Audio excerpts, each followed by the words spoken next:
Смігаємо прозвище. Там, коли почитаєте, знайдете одну казку під псевдонімом і пару перекладів.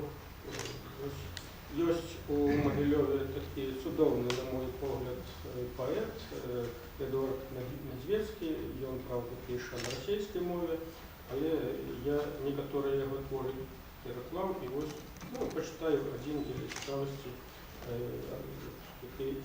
Переклав адмыслова для этого номера сонет от поэзии.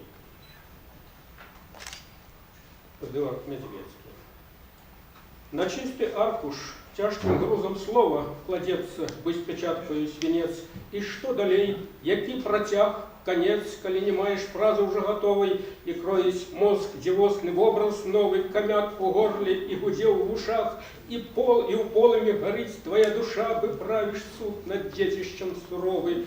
Шептуешь думки в строгие роды, породу отделяешь от руды, родки порожние откидываешь торопка, и вось нагорода.